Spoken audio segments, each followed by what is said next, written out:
Next, let's listen to Susan Bennet, a voice actress based in Atlanta, Georgia. You may have heard Susan's voice already, as she is the original voice of Siri, the world's most popular digital assistant.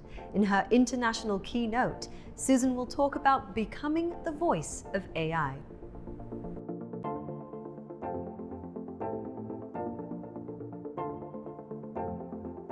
Hello, everyone. Yes, I'm Susan Bennet, the original voice of Siri. And I'm very, very glad to be with you here at the GuruSummit.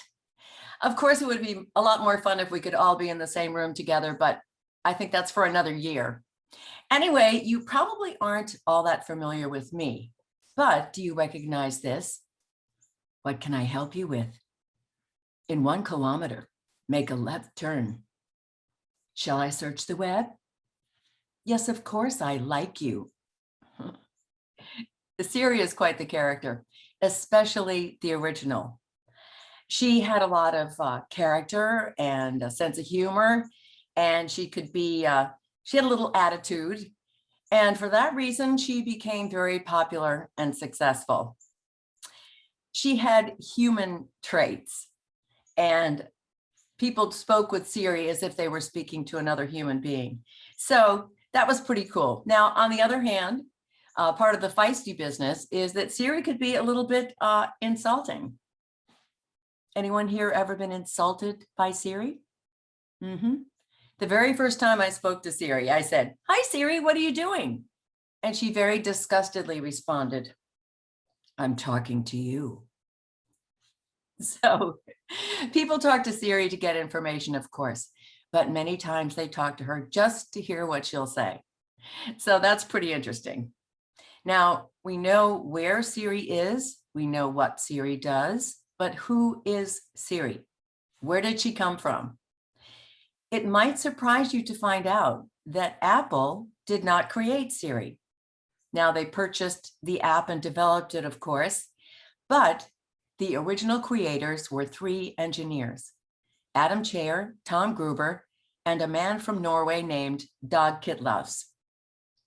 Now, Dag is often credited with giving Siri her name. I've also heard another story, though, that Siri, S-I-R-I, was just an acronym for Speech Interpretation Recognition Interface. Yeah. I think we'll go with the Dag Kitlaus story. Actually, he and his wife were expecting a baby during the time that he was working on the app, and they had chosen the name Siri for a baby girl. Siri is a very popular name in Norway, apparently. Well, the baby turned out to be a boy, so the app got the name instead. Now, here's the interesting part. In Norwegian, the name Siri means beautiful woman who guides you to victory.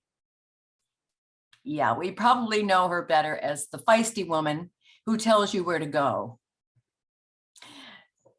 Besides being a technological marvel and the first public manifestation of AI, I also think of Siri as a digital voice, one of many that we interact with on a regular basis. And digital voices do come from real human beings. Voice actors like myself, who had to read thousands of phrases and sentences just to get all of the sound combinations in the language. And we read these crazy sentences, and I say crazy because they were created just to get sound. They weren't created at all for meaning or content. So the words that we had to read, the scripts that we had to read for these types of recordings were very strange. And the phrases and sentences we had to read were very nonsensical, kind of ridiculous, actually. And that made the job kind of interesting. And I would like to share with you some of these phrases and sentences. Keep in mind, these are exactly the phrases and sentences that I had to read in 2005 when I first started doing the recordings that became the voice of Siri. Okay, are you ready? cow hoist in the tub hut today. Say schist fresh issue today. Fossa, ask fussy. Militia oi hallucinate, buckra, okra, ooze. And then there were the words that were just one word and then switching out the vowel in the word. So these were very repetitious things, such as say the shrouding again, say the shredding again, say the shredding again, say the shredding again, say the shredding again, say the shredding again. Pretty tedious stuff, right? Especially when you consider that back in 2005, the initial recordings lasted for a month, 4 hours a day, 5 days a week. I think I might have gotten a little brain damage from that, actually. It was very tedious work, but I imagine it was a bit tedious on the other end with the technicians and computers that would go into the recordings and extract sounds. They would extract the sounds and reform them into new phrases and sentences.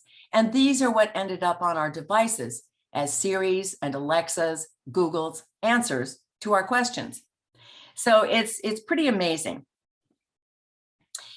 This process is called concatenation. And when I first heard that term, I thought, how did they come up with that? Well, guess what? It's a bona fide English word found in the dictionary, and it means linking things together, which of course is what they did when they extracted the sounds from the recordings and linked them together to make new phrases and sentences. Now, Siri is pretty incredible, but she isn't always perfect, as we know. Sometimes, for instance, she doesn't understand us. Perhaps we speak too fast or have a thick accent or something. And, you know, don't feel bad though, because she doesn't understand me either, and I'm Siri. So she can be very frustrating at times. We can get very frustrated with her and sometimes even angry. But I do want to caution you that please never, ever, ever yell or curse at Siri. She is very sensitive and she knows where you live. Now, technology moves pretty quickly. Think back to a few years ago to those original concatenated voices that we used to hear. They did not sound like Siri, and you couldn't interact with them. You probably didn't really want to either because they did not sound very human. They sounded like this. Hello, how are you? I am doing fine, I think. Yes, they were rather robotic. And that's the interesting thing about all of this as we work towards complete artificial intelligence. The voices of our virtual assistants will keep improving. And so that is an interesting thing. And if you compare the sound of original Siri to the Siri voice now, it's a different voice, of course, but also you'll notice that the rhythm of the speech is a lot more human than the original. So we keep getting better and better. Now, this is the reason that the original voice of Siri was so iconic. She was the first concatenated voice that really did sound human. And she had a personality, a sense of humor, and yeah, she was the whole package. Now, how she ended up with my voice, that remains a mystery. Apple really hasn't disclosed the process of how they chose the voices or who chose the voices. So I asked myself, why me? I did read something written by one of the original engineers working on the Siri app. And he said that when they were looking for the voice, they were looking for a voice that sounded otherworldly and had a dry sense of humor. Maybe that's me. And perhaps it was just my destiny to be the voice of Siri. The reason I say that is when I was a little kid, now this is decades and decades ago, and you'll have to use your imagination and picture the original telephones that we used to have. They were big clunky items that were heavy. You didn't move them around. You certainly didn't put them in your pocket. And we had to pick up the receiver of the phone, speak to an operator, and the operator is the person that placed the call. Now that's decades ago. The process of the telephone becoming the iPhone is pretty interesting over the decades. But I suppose since I loved my little switchboard toy, I had a switchboard toy that was similar to what the actual operators would use placing calls.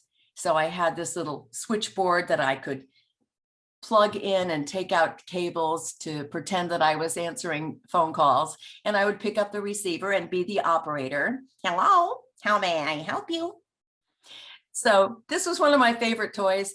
So it makes perfect sense that in adulthood, I would become the voice of so many different phone systems. And of course, Siri. Now, the recordings that were done for these types of characters, these types of voices are virtual assistants, GPS voices. All of these were done with recordings called IVR recordings, interactive voice response. So every voice that you hear on a GPS system or Siri, Alexa, all the other virtual assistants, all of those voices came from these types of recordings.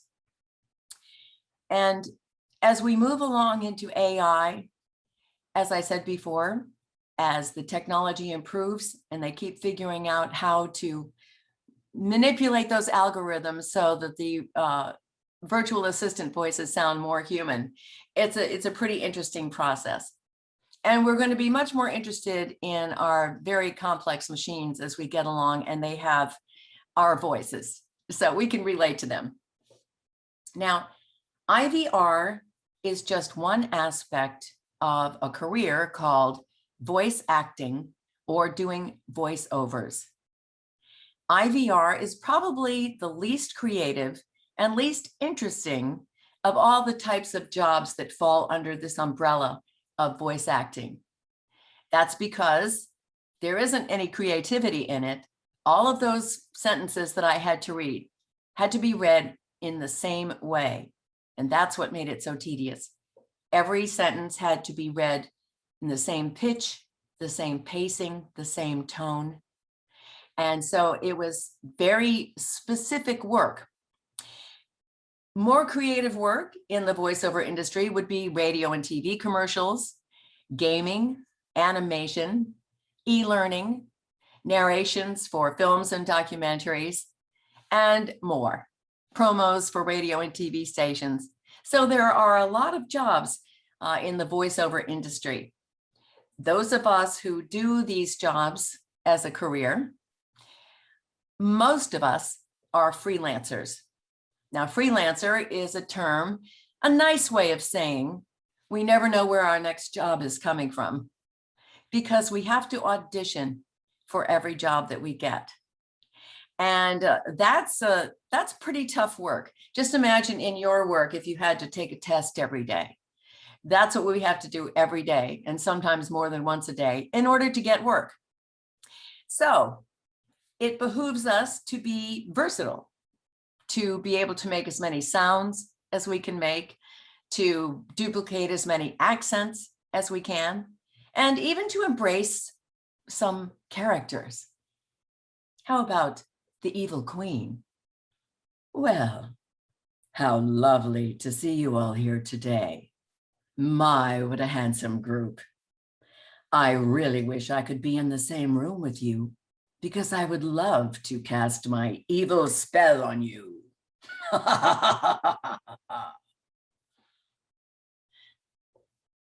Then there's the little elf, Star. Hi, my name is Star. I live up at the North Pole with Santa and Mrs. Claus. Would you like to come and visit me up there someday? You would?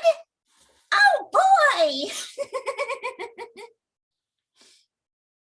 The opposite end of the spectrum, the ancient tree conifer.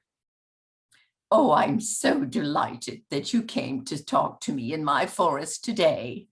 I've so enjoyed our conversation. Oh, I do hope that you'll come back again very soon, because most of the trees around here just don't have much to say. How about fortune teller, Madame Francesca? Ah, come in. I read crystal ball for you. Ah, I see. You will meet tall, dark stranger. How about British spy, Priscilla Lies-a-Lot? Hello, James. Lovely to see you again. I'm so sorry, but I must kill you now. One of my all-time favorites, and I don't know that you'll recognize this accent, but this is New York City event planner, Shaka Cohen. Hello, darlings. I'm so happy to be here with you. And I do it all: weddings, bar mitzvahs, birthday parties, any event that you can think of, darling. Call me. And then, of course, there is the Siri voice. Thinking back on Shaka for a moment, the voice can be very, very powerful. Just imagine if Siri had Shaka's voice. I think that would be a whole new iPhone experience. Hello, what do you want? What am I wearing? What are you wearing? Now, the Siri voice is pretty special, but she was not the very first piece of technology that my voice was associated with. Back in the 70s, yes, the dark ages, back in the late 70s, they were trying to introduce ATMs, automated teller machines, and no one wanted to use them. They didn't trust them. They were very skeptical, because at that time, that was pre-personal computers and way, way, way before the iPhone or anything that sophisticated. So people were very concerned about putting money into or getting money out of a machine. So some very clever folks at McDonald and Little advertising agency in Atlanta decided, well, we need to personalize the machine. So they put a picture of a lovely female face on the machine, and I ended up singing the jingle for the commercial. I'm Tilly, the all-time teller. I work for First National Bank. Well, people loved it, and they started using the ATM. So the very first successful ATM in the world started off in Atlanta, Georgia, for First National Bank. It was Tilly, the all-time teller. And so that's pretty cool. I'm very happy to be machines. It just was more proof that people need the human touch associated with their machines, and a great voice and a nice face can help with that. Now, we can't really talk too much more about Siri without mentioning Steve Jobs. You know Steve Jobs, of course, the founder of Apple, along with Steve Wozniak. And Steve Jobs was very, very interested in the Siri app. He was very involved in the development of the app, and he even embedded some of his humor and comedy into the app. There are several little Easter eggs, comedy Easter eggs that you can find in the Siri app. One is if you ask Siri the meaning of life. Now, you know Siri. More often than not, she has more than one answer. But many times she will say, 42 is the answer to the meaning of life. Okay, well, that sounds absolutely ridiculous and nonsensical, but it's a reference to The Hitchhiker's Guide to the Galaxy, which is kind of a futuristic, comedic, fantastic story. Originally a book by Douglas Adams, and then a movie and a TV show. And apparently it was one of Steve Jobs' favorites because it ended up in the Siri app. Okay, so Siri finally made her appearance on October 4th, 2011. Yes, she's a Libra. And the day she appeared was the day I found out she had my voice. Yes, it was kind of shocking. A fellow voice actor friend emailed me and said, "Hey, we're playing around with this iPhone app. Isn't this you?" And I said, "What, really?" So I went on the Apple site and listened. Yes, that was my voice. And I'll have to say it was kind of shocking. To be a voice this ubiquitous, I guess, and representing such a company as Apple, you would think that I would have had to audition for that role. Apparently I did audition, but without being there, because I have no idea how my voice was chosen or by whom. I'll explain why I was a little concerned about being the voice of Siri. It's important for voice actors to be anonymous because we want to be able to sound like a lot of different people, as you heard previously with my characters. So I was very afraid that if my voice were associated with Siri, that I would be typecast, stereotyped, as we humans like to do sometimes. And so I didn't want that to happen. I was very concerned that being the voice of Siri would affect the versatility of my voiceover career. I had another concern as well. I knew that Siri was going to be a big deal, and I was very concerned that her fame might kind of rub off on me. And I was not at all interested in fame. All I really wanted to do with my career was do a great job and have the respect of my peers. And so this was kind of an unusual situation to be in, and I was rather uncomfortable with it. I did not want to be famous. I did not want my privacy to be invaded. So it took me a very long time, months and months, almost 2 years, in fact, to come out and reveal myself as the voice of Siri. I was very much influenced by my husband and son, who kept saying, "You are missing out on a very unique and unusual and incredible opportunity." And finally, I decided to agree with them. I guess the stars aligned or something. But underneath all of those so-called concerns that I had was something far more powerful: fear. Now, we all know fear. It's kind of a human trait. And many times fear can be our friend. Perhaps it keeps us from doing something incredibly stupid and dangerous, getting ourselves into a precarious situation. But on the other hand, sometimes fear can keep us from moving forward.